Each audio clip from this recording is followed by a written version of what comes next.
Hello friends, स्वागत है आपका हमारे YouTube channel the Hindu editorial in Hindi. तो फ्रेंड्स, आज है 29 जनवरी 2021 और आज के करंट अफेयर्स के कल पिछले जो भी करंट अफेयर्स के मोस्ट इम्पॉर्टेंट फैक्ट्स हैं, जो भी मोस्ट इम्पॉर्टेंट जो टर्म्स हैं, आज हम उनको देखेंगे और फिर उनको डिटेल में डिस्कस करेंगे। तो फ्रेंड्स, चलिए शुरू करते हैं। तो आज की जो पहली न्यूज़ है वो है उन राज्य समाचार से। तो हाल ही में गुजरात सरकार ने ड्रैगन फल का नाम बदलकर कमलम रखने का फैसला लिया है। ड्रैगन फ्रूट जो है, इसे ड्रैगन फ्रूट से भी नाम से भी जाना जाता है। यह दक्षिण और मध्य अमेरिका के स्वदेशी जंगली कैक्टस की प्रजाति का एक फल है। मतलब दक्षिण और मध्य अमेरिका की जो कैक्टस प्रजाति है उसका ये फल है। इसका अंदरूनी हिस्सा प्रायः सफ़ेद या लाल रंग का होता है, लेकिन यह पीले रंग का भी पाया जाता है।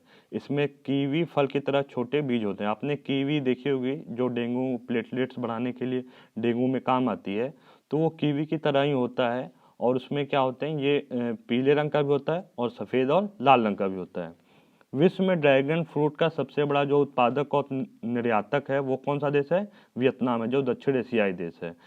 जहां 19वीं शताब्दी में यह फल फ्रांसीसी द्वारा लाए गए थे। यह सभी प्रकार की मिट्टी में उगाया जाता है तथा पानी कम लगता है।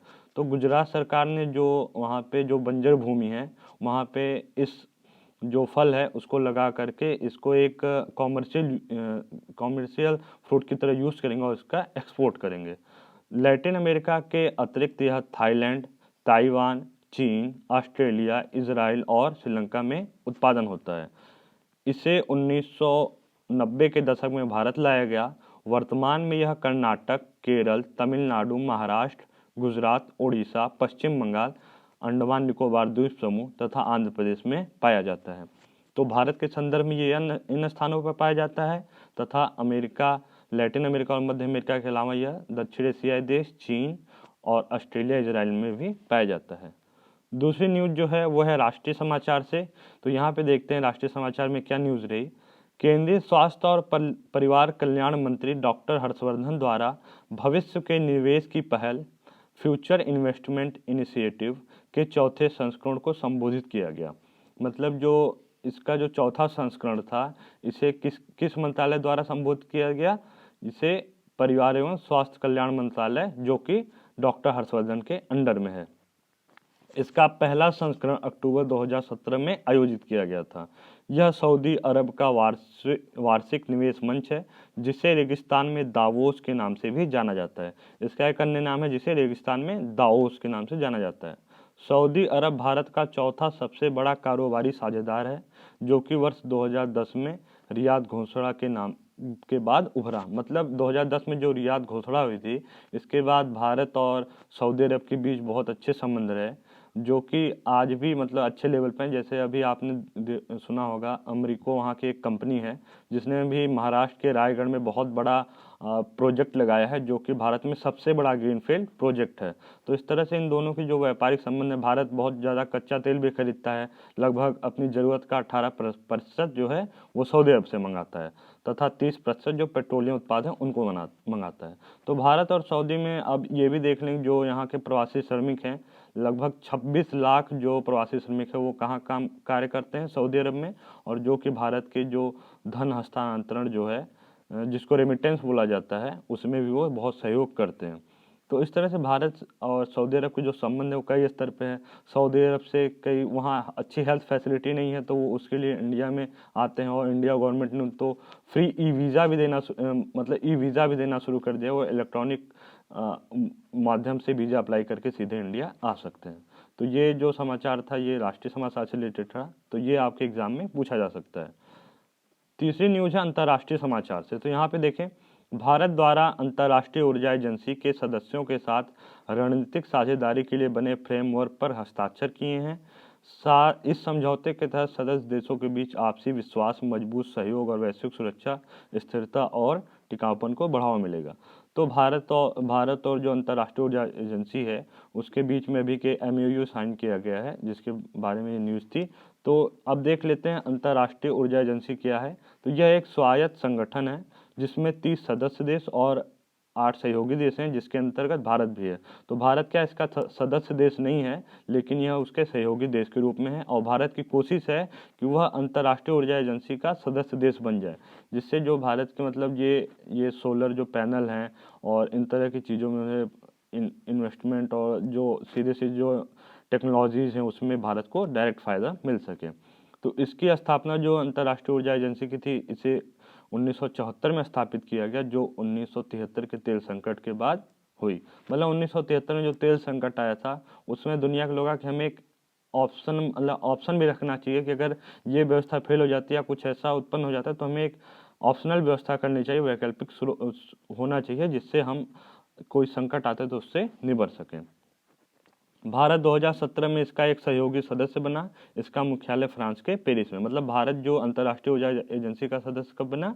2017 में। और देखिए एक रिपोर्ट है, आप इस रिपोर्ट के बारे में पढ़ लीजिएगा, क्योंकि एग्जाम में इससे रिलेटेड जो कि जब देखिए न्यूज़ में जो चीज़ें रहती हैं उन्हीं से जाके वो स्टैटिक पोर्शन जो होते हैं हिस्ट्री से रिलेटेड वो पूछते हैं, चाहे यूपीएससी हो, यूपीपीसीएस हो, जो भी एग्जाम्स हो।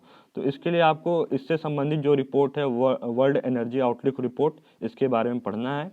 और ये अंतर्राष्ट्रीय ऊर्जा एजेंसी है, इसका जो मुख्य क्षेत्र है वो ऊर्जा सुरक्षा है। जैसे इनका 2030 का जो विज़न है उसमें इन्होंने 3125 गीगावाट का लक्ष्य रखा है, जिसे हासिल करना चाहते हैं। इसे बढ़ा दिया गया, 415 गीगावाट था, उसे बहुत ज़्यादा कर दिया गया। आर्थिक विकास, पर्यावरण जागरूकता, वैश्विक संबद्धता आदि। फिर चौथी न्यूज़ जो है अंतर्राष्ट्रीय संबंध से है। भारत सरकार के कपड़ा मंत्रालय के अंतर्गत कपड़ा समिति और जापान की मैसर्स निसेनेकेन क्वालिटी सेंटर के जापान के बीच एक एएमयू हस्ताक्षर किया गया है, जो कि भारत और जापान के द्विपक्षीय सहयोग से कपड़े निर्यात की गुणवत्ता में मात्रा में सुधार लाएगा।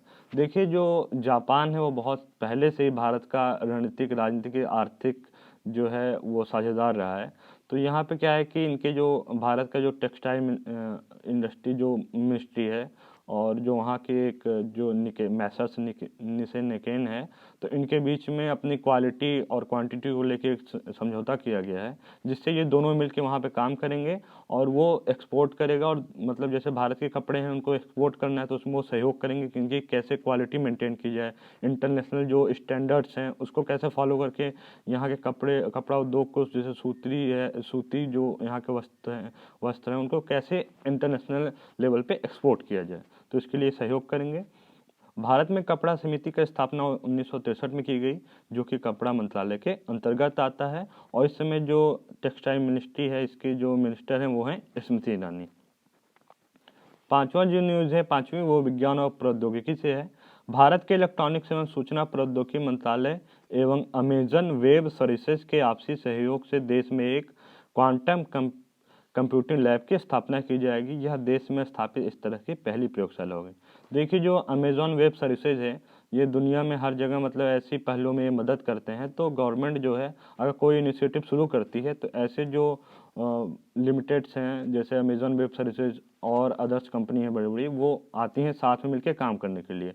तो इन्होंने अभी देखिए क्वांटम फील्ड है, क्वांटम कंप्यूटिंग फील्ड है, इसमें बहुत ज़्यादा फोकस किया जा रहा है और आने वाले भविष्य में इसमें अपार संभावनाएं हैं। जैसे कंप्यूटर जो होता है वो बाइनरी नंबर पे वर्क करता है, जो कि 0 और 1 है। तो इसके बीच में मतलब क्या प्रोसेसिंग टाइम किया जाए और किस माइक्रो से मतलब नीचे लेवल तक जा करके वर्क किया जाए, इसके लिए क्या क्वांटम लैब शुरू की गई हैं, जिसमें कौन सहयोग कर रहा है? भारत का सहयोग कर रही है अमेजॉन वेब सर्विसेज। फिर जो छठवीं न्यूज़ है वो सामाजिक मुद्दे से है।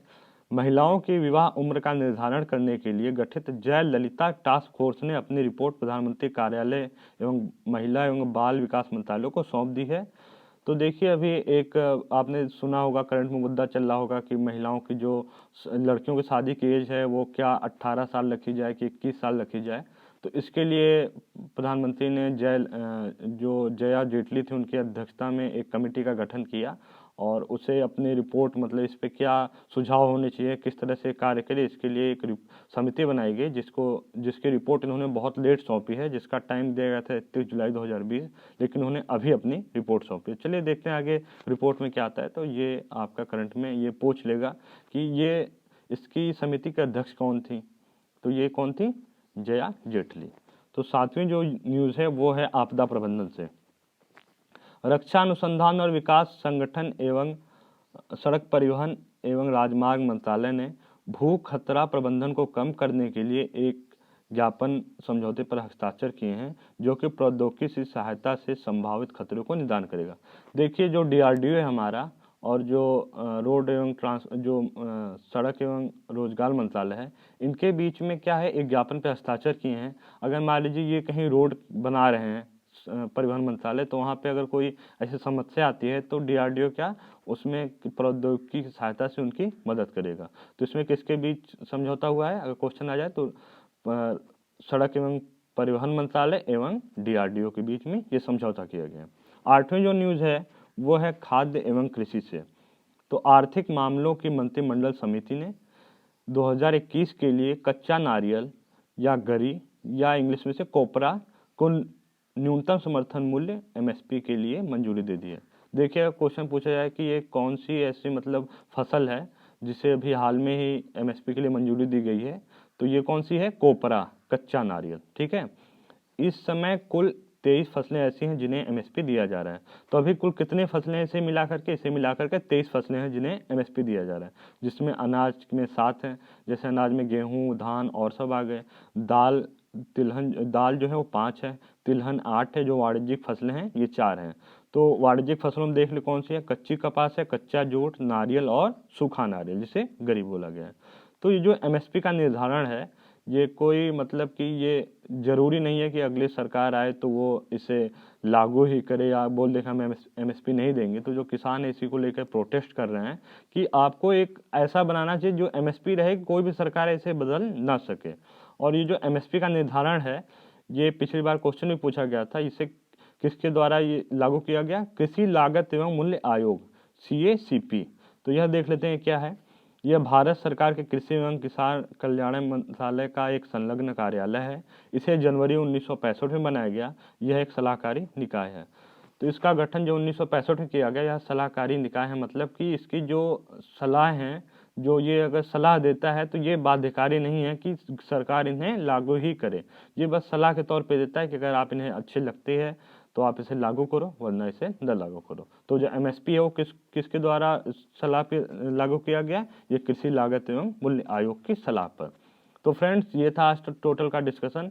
तो अगर आपको हमारा ये करंट अफेयर्स का वीडियो अच्छा लगा तो आप इसे ज़रूर लाइक करें, इसे शेयर करें और मेरे चैनल को सब्सक्राइब जरूर करिएगा। और कमेंट सेक्शन में आप कोई कमी लगती है तो आप ज़रूर बताइए क्या दिक्कत है। और अगर आप इसकी PDF डाउनलोड करना चाहते हैं तो डिस्क्रिप्शन बॉक्स में मैंने लिंक दे दिया है टेलीग्राम ग्रुप का, वहाँ पे आपको इसकी PDF मिल जाएगी। तो फ्रेंड्स, मिलते हैं नेक्स्ट वीडियो में, जो होगा द हिंदू का कोई एडिटोरियल जो मेन होगा उसका हिंदी में नासिक। तो चलिए देखते हैं आगे। Thank you.